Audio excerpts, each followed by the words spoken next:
Você provavelmente já arrancou uma dessas plantas da sua horta. Talvez tenha chamado de mato. Talvez nem tenha imaginado que ela pudesse servir para alguma coisa. O curioso é que, enquanto muita gente tenta salvar alfaces queimadas pelo calor e hortas que parecem morrer a cada estação, algumas dessas plantas continuam crescendo quase sem esforço. Então, por que quase ninguém cultiva justamente aquelas que parecem sobreviver a tudo? A resposta não está na água, nem no adubo. Ela começa muito antes e pode mudar completamente a maneira como você enxerga uma horta. Quando pensamos em uma horta, quase todos imaginamos exatamente as mesmas plantas: alface, tomate, cebolinha, salsinha, couve. É tão comum que parece existir uma regra invisível dizendo que uma horta de verdade precisa ser assim. Mas existe uma pergunta que quase ninguém faz: quem decidiu quais plantas mereciam estar na nossa horta? Durante muito tempo, quintais brasileiros cultivavam uma diversidade muito maior de espécies. Algumas produziam folhas, outras raízes. Outras voltavam ano após ano sem precisar de replantio. Muitas cresciam praticamente sozinhas e conviviam naturalmente com o clima da região. Elas não eram raras, não eram caras, nem difíceis de cultivar. Então, por que desapareceram? A resposta é mais interessante do que parece. Com a modernização da agricultura e da distribuição de alimentos, algumas plantas passaram a ocupar praticamente todo o espaço nas lavouras, nas feiras e nos supermercados.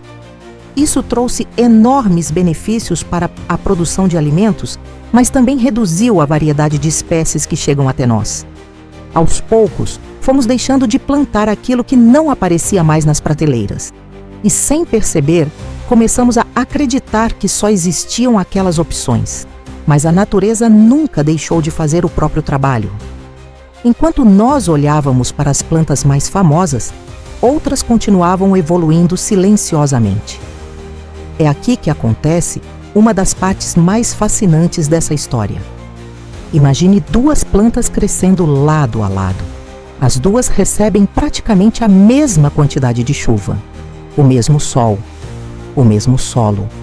Mesmo assim, uma começa a amarelar, a outra continua verde.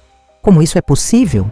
A resposta está em um lugar onde quase ninguém olha, debaixo da terra. As raízes contam uma história completamente diferente daquela que vemos nas folhas. Algumas espécies desenvolveram sistemas radiculares, capazes de explorar camadas mais profundas do solo. Outras conseguem aproveitar melhor a umidade disponível. Algumas reduzem naturalmente a perda de água pelas folhas. Outras crescem rapidamente depois de períodos de estresse. Nenhuma delas faz isso porque foi ensinada.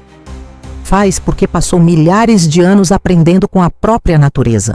Enquanto nós tentávamos controlar o ambiente, essas plantas aprenderam a conviver com ele.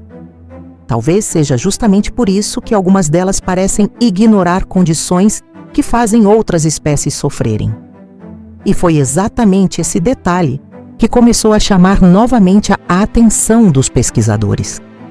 Nos últimos anos, eventos climáticos mais intensos passaram a afetar a produção de hortaliças em diversas regiões. Estudos acompanhados pelo Centro de Estudos Avançados em Economia Aplicada, ligado à Universidade de São Paulo, mostram que calor excessivo, seca e chuvas irregulares influenciam diretamente a oferta e os preços de frutas e hortaliças. Quando o clima muda, não muda apenas a paisagem. Muda também o preço da comida. Talvez seja por isso que algumas plantas antes esquecidas estejam voltando ao centro das pesquisas.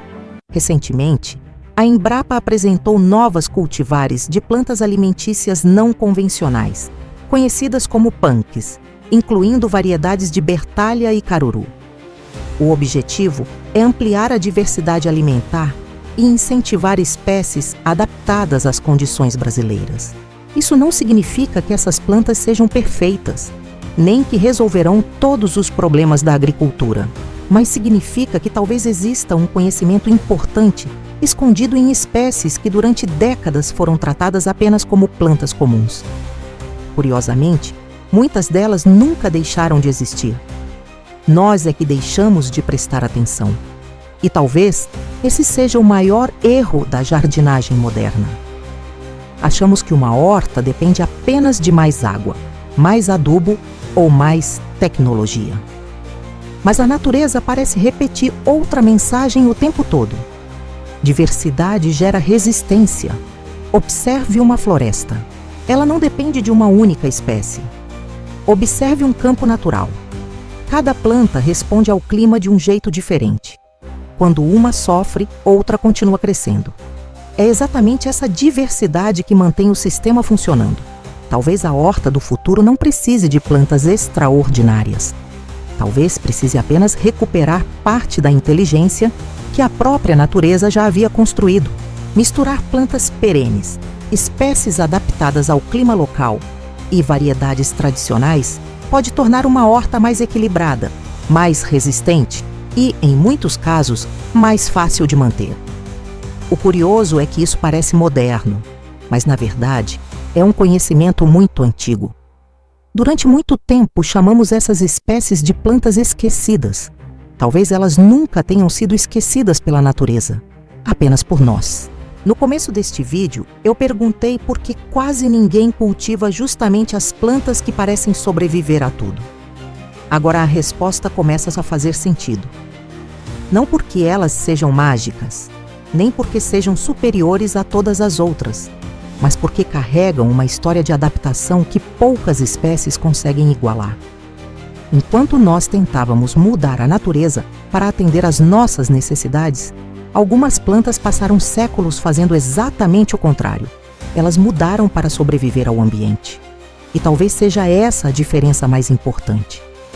A verdadeira inovação nem sempre está em criar algo novo. Às vezes ela está em redescobrir aquilo que sempre esteve diante dos nossos olhos. Agora eu quero saber a sua opinião.